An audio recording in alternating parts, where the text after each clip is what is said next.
Hello students, अभी हम लोग इंडेफिनिट इंटीग्रेशन का बेसिक प्रॉब्लम, डेफिनिट इंटीग्रेशन का, इनडेफिनिट का नहीं, डेफिनिट इंटीग्रेशन का बेसिक प्रॉब्लम डिस्कस कर रहे हैं। उसी के रिगार्डिंग एक क्वेश्चन अभी डिस्प्ले हो रहा है और इस क्वेश्चन को इवैल्यूएट करना है, फाइंड करनी है मुझे। पहले क्वेश्चन हम रीड कर रहे हैं। यहाँ इफ लिखा हुआ है, साइन ऑफ इंटीग्रेशन है, लोअर लिमिट 0 है और अपर लिमिट स्मॉल a है और रूट एक्स डी एक्स है इज इक्वल टू 2a है और वहां पर लोअर लिमिट 0 है और अपर लिमिट π/2 है और यहाँ है साइन क्यूब एक्स है dx है। तब करेंगे then find the value of और इसको इवैल्यूएट करना है। करें कि ये रिजल्ट गिवन है और उसका यूज करके इसको हमको इवैल्यूएट करना है। देखने से लग रहा है कि ये इवैल्यूएट तब होगा जब a का वैल्यू फाइंड होगा। तो जो गिवन मैटर है ना, गिवन मैटर से a का वैल्यू कैलकुलेट करेंगे और तब इसमें लाकर पुट करेंगे और तब हम रिजल्ट को ऑब्टेन करेंगे।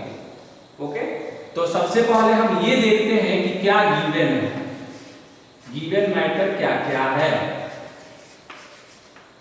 गिवन, तो गिवन में ये दिया हुआ है कि 0 है, 0 to a और फिर है रूट एक्स है dx है इज इक्वल टू 2a 0 से π/2 है और यहाँ है साइन क्यूब एक्स है dx है, ऐसे दिखा हुआ है। अब हम क्या करेंगे कि ये सिंपल इंटीग्रेशन है, वेरिएबल का पावर कांस्टेंट है, तो वेरिएबल का पावर कांस्टेंट है तो क्या करेंगे हम पावर में एक ऐड कर देंगे और उसी से डिवाइड कर देंगे। तो पावर है 1/2, रूट का मीनिंग क्या होता है पावर 1/2, 1/2 में 1 ऐड करिए क्या आएगा 3/2 आएगा। तो हमने यहाँ लिख दिया 3/2, ब्रैकेट हमने क्लोज किया, लोअर लिमिट 0 हो गया और अपर लिमिट a हो गया। फिर यहाँ हो गया 2a और यहाँ है साइन क्यूब एक्स है, तो साइन क्यूब एक्स से रिलेटेड एक आइडेंटिटी मुझे यूज करना होगा। साइन 3 थीटा का आइडेंटिटी आपको याद होगा, कितना होता है 3 साइन थीटा माइनस 4 और साइन क्यूब थीटा होता है। अब इस आइडेंटिटी से, ये जो आइडेंटिटी लिखा हुआ है, इससे साइन क्यूब थीटा का वैल्यू बताइए कुणाल जी। साइन क्यूब थीटा अगर इस रिजल्ट से निकालेंगे तो क्या ऑब्टेन होगा? साइन 3 थीटा माइनस x के रेस्पेक्ट में बोलिए, x के रेस्पेक्ट में बोलिए क्योंकि यहाँ x है ना, तो क्या होगा साइन 3 साइन x, इसको इधर लाते हैं, इसको इधर लाते हैं, माइनस साइन 3x बटा 4 अपॉन में 4 और यहाँ क्या चल रहा था dx। तो ये 3/2 हो गया और उसी 3/2 से यहाँ डिवाइड भी आपको करना है, तो हमने यहाँ 3/2 से डिवाइड कर दिया। 3/2 इन्वर्ट होकर क्या बना देगा 2/2।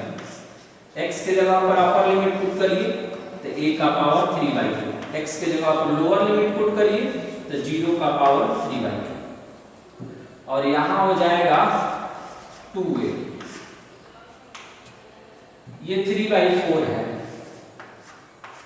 3/4 है और ये हो जाएगा साइन x हो गया dx हो गया और ये हो जाएगा, ये 3/4 हो गया, या 4 को हम आउटसाइड में कर लेते हैं, 4 को आउटसाइड में कर लेते हैं क्योंकि टोटल का 4 है तो 2a/4 लिख देते हैं। 3 आउटसाइड में आ गया तो sin x dx हो गया और यहाँ हो जाएगा sin 3x dx, bracket close कर लिए और 0 से लेकर a तक हमने कर दिया। ओके, ऐसे हो गया। अब बताइए LHS में कितना आएगा, सिंप्लीफाई करेंगे तो LHS में आएगा 2/3 और a का पावर 3/2 आएगा। 0 का पावर 3/2 तो 0 ही हो जाएगा, तो a का पावर 3/2 इज इक्वल टू, ये 2 से कैंसिल होगा तो कितना हो जाएगा, a/2 हो जाएगा। कितना हो जाएगा, a/2, 3 है। साइन x का इंटीग्रेशन बताइए, माइनस में cos x होगा, फिर यहां पर है माइनस, फिर साइन 3x का इंटीग्रेशन बताइए, माइनस में cos 3x, बाई में 3, ब्रैकेट क्लोज करेंगे और 0 से लेकर कहां तक, a तक। यहां है 2/3 और a का power 3/2 is equal to a/2।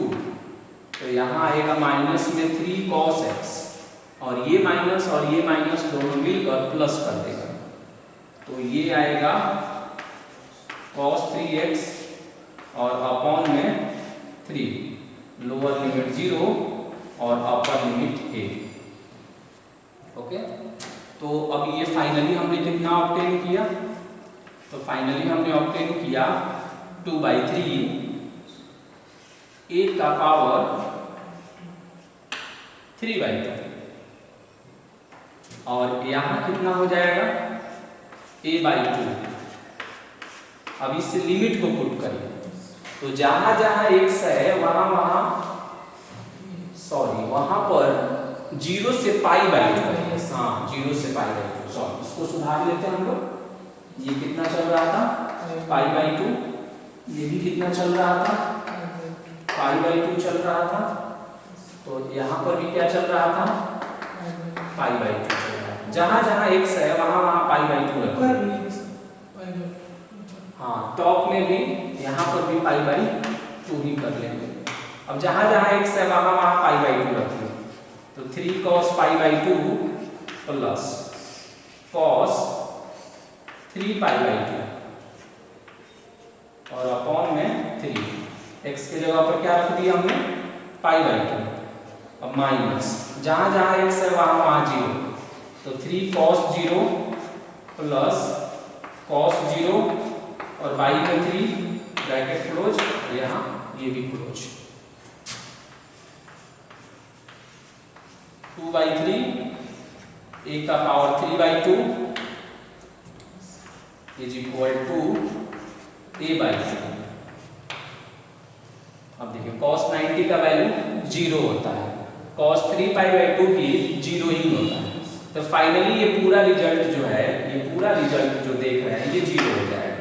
क्यों होगा, -3 cos 90 0, फिर ये भी हो जाएगा 0 और अपॉन में 3, फिर यहाँ माइनस, और ये हो जाएगा -3 cos 0 का वैल्यू 1, और ये भी 1/3, और यहाँ से ब्रैकेट क्लोज।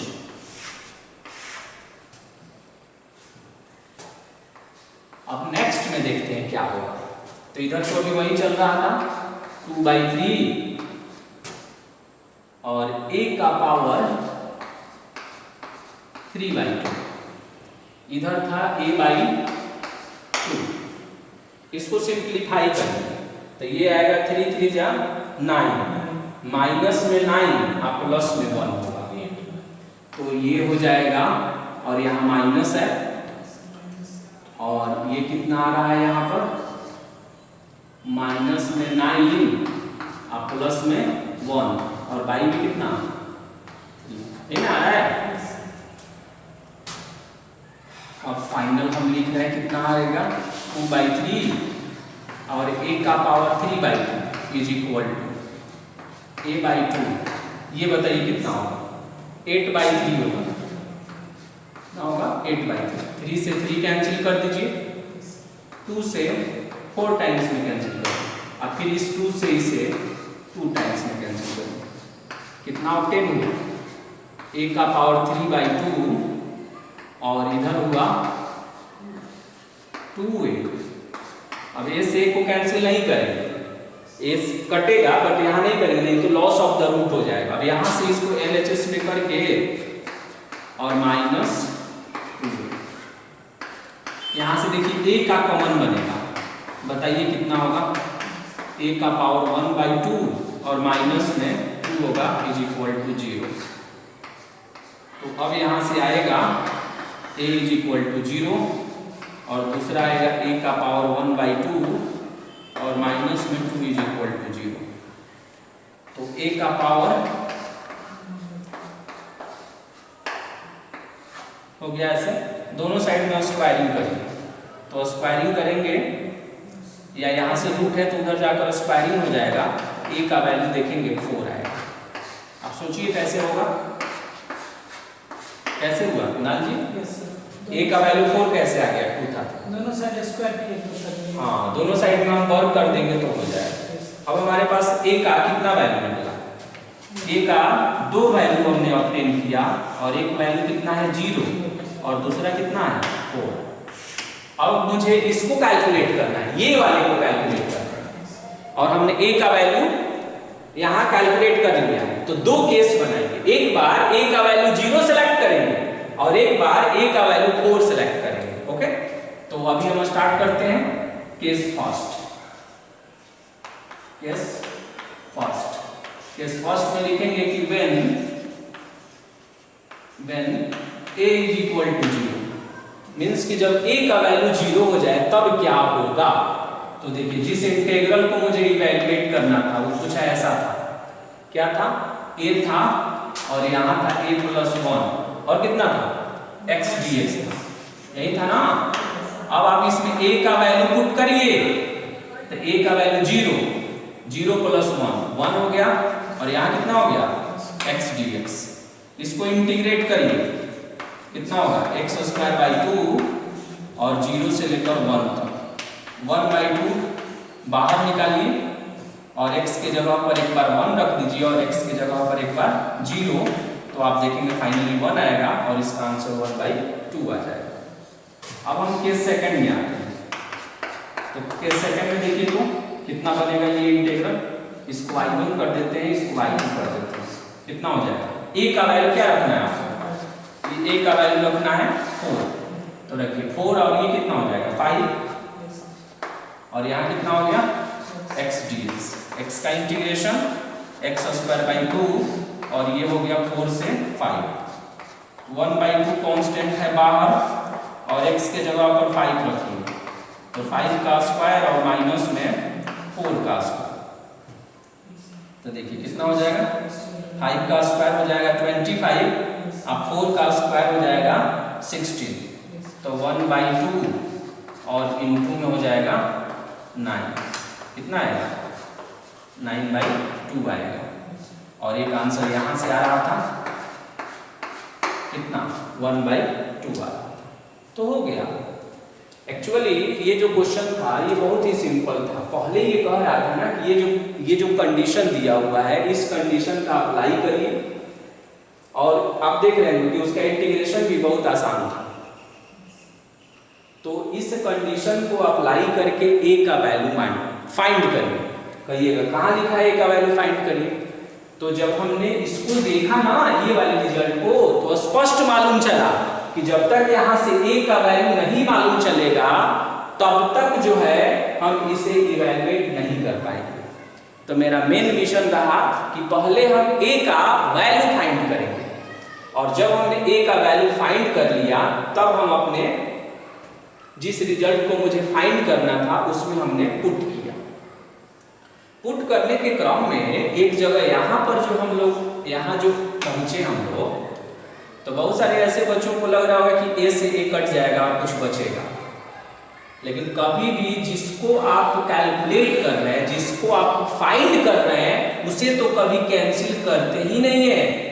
अगर a से a कट कर देते ना यहाँ से तो फिर आता, बट ये 0 नहीं आता, 0 नहीं आता। ये बहुत ही इंपॉर्टेंट बात है कि कहीं पर अगर ऐसे लिखा हुआ है अल्फा और यहाँ अल्फा स्क्वायर और यहाँ अल्फा लिखा हुआ है, कहा जाएगा find the value of alpha, तो आपको टारगेट ये नहीं होना चाहिए कि एक अल्फा से एक अल्फा कट कर देंगे और अल्फा का वैल्यू 1 कर लेंगे, ऐसे नहीं करते हैं। इसमें हम क्या करेंगे, ऐसे करेंगे alpha square minus alpha is equal to 0 और अब ये क्वाड्रेटिक इक्वेशन हुआ ना, तो क्वाड्रेटिक इक्वेशन का 2 रूट होता है।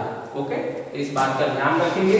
कभी भी वेरिएबल को हम कैंसिल नहीं करते हैं, इससे क्या होता है, रूट का लॉस हो जाता है। और जब रूट का लॉस होता है तो एक वैल्यू आप नहीं फाइंड करेंगे तो आपका एक ही आंसर होगा, और इतना वर्क करने के बावजूद आपको हाफ मार्क्स दिया जाएगा इस क्वेश्चन के लिए। ओके, तो इस बात का ध्यान रखेंगे कि जिसे हम फाइंड करते हैं उसे कभी भी कैंसिल नहीं करते हैं।